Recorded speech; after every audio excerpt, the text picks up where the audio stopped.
Representative, I knew something was up when you walked by and you had a coat and tie on. I know. And didn't want to make eye contact with me. It's been going back and forth that we're supposed to trust that we're not going to change rates yearly. Is that correct?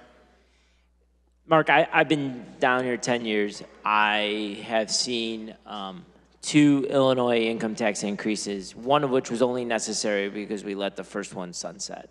I, in my life, don't think that you can sit here in a good faith way and say that these rates are flimsy and that they're going to subject the state of Illinois to a volatile tax structure. I think it is incredibly hard to pass an Illinois income tax rate, and I think that we are settling in on these rates for the foreseeable future because it's very hard to pass an Illinois income tax increase. Okay, well, and part of that is settling on those rates for the foreseeable future also causes a problem because people are going to inflate into rates.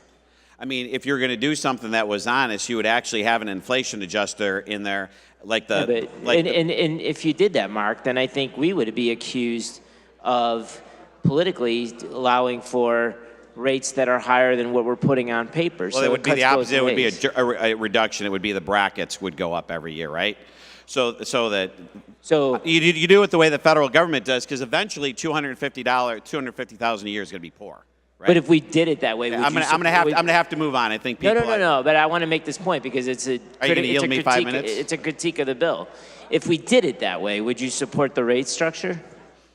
I'm a flat taxer, but this is an important tweak of the plan about how it affects the middle class. Did the House have input in the rates? Because it seemed like what the Senate just dropped, all of a sudden, here are our rates. We're going to take up what the Senate decided. We had numerous conversations with the Senate, myself, the Representative Martwick, and Leader Turner. We came to the best place we could on the rates.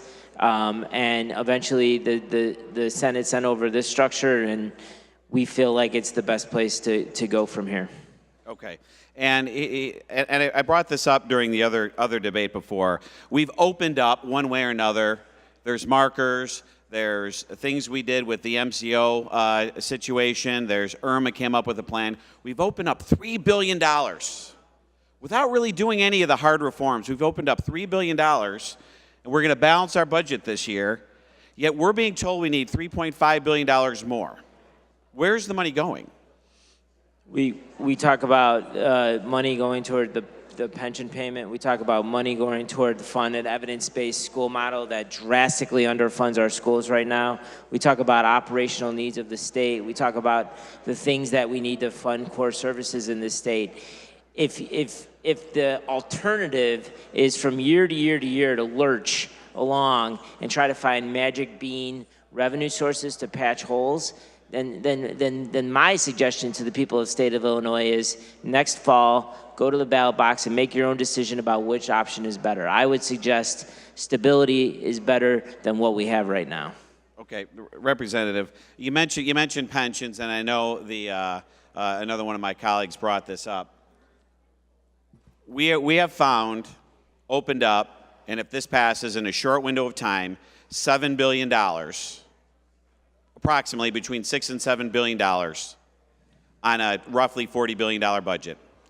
It would have taken $2.4 billion to flatten out the pension wrap and provide real relief, like in my district, 15 to 20% relief on property taxes. I mean, that was a proposal I filed. That was a proposal I made a video on and talk a lot about. What we're talking about doing is we're talking about putting $200 million towards a $135 billion unfunded pension liability. As I mentioned in the other debate, that's like putting $1.67 a month towards a $13,500 credit card bill. That's not an honest, serious way to help the middle class. And I'm going to have Representative Severin maybe yield me some time. Representative, your time's come to a close. Representative Bryant? I'll yield my time. You'll yield your time to Representative Batinick. Thank you. The frustrating part about that is I had a lot of people ask me, well, where are you to come up with $2.4 billion? And I would show different ways to come up with $2.5 billion. a 15 to 20% property tax reduction. The biggest two issues we have, high property taxes and our unfunded pension liability.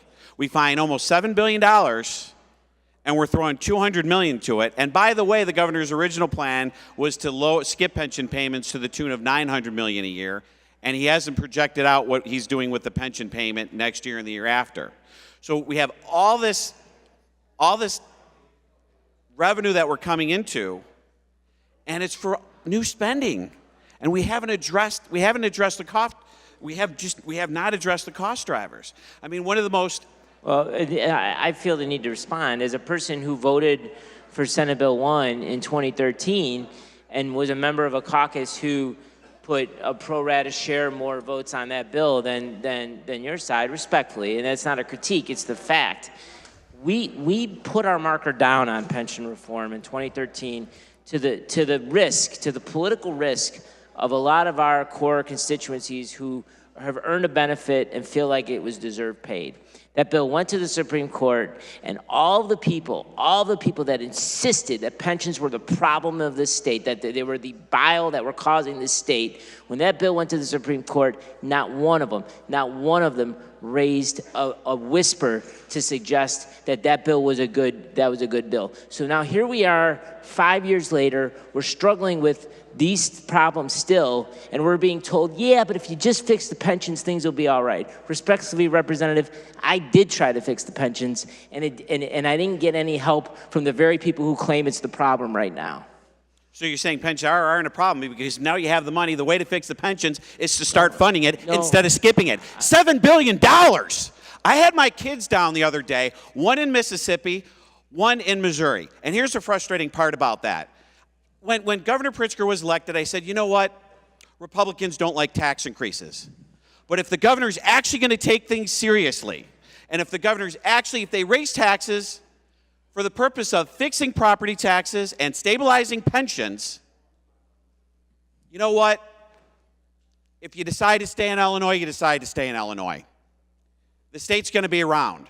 I was just saying to my colleague, what well are you going to go after when this doesn't work, when the next recession doesn't hit, and we're still not addressing pensions?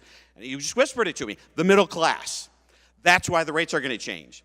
There's almost $7 billion worth of open-up revenue, and it's like we're, a young kid that hit the lottery and went to Vegas.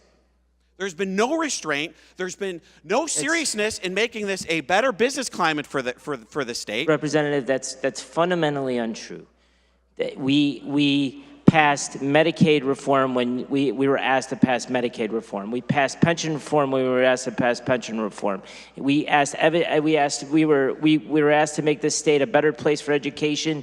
We funded evidence-based model. Just because we think an idea is good for the state doesn't necessarily mean it's bad for business. I appreciate your time. I'm going to go to the bill because I'm not going to ask another. You'll be able to close on me. I mean, I did a scenario of somebody who has $100,000 income, two working class people. They're getting maybe $100 worth of this tax cut. And that's not including all the new taxes that we're posing on them. And that's not including all the mandates and expenses we're putting on local governments that's going to increase their property taxes. So they're getting $100 here, but they're probably getting more than $100 in new expenses somewhere else, or property taxes increase. And here's the analogy I would say. This is what you're trying to sell to the state of Illinois. There's two people. You punch one in the face, that's the upper income earners, and the middle income earners are going to say, well, thank you for not punching me. They're not getting anything out of this. Just because we're not punching the middle class in the face now, we're setting them up for failure in the future. I strongly urge a no vote.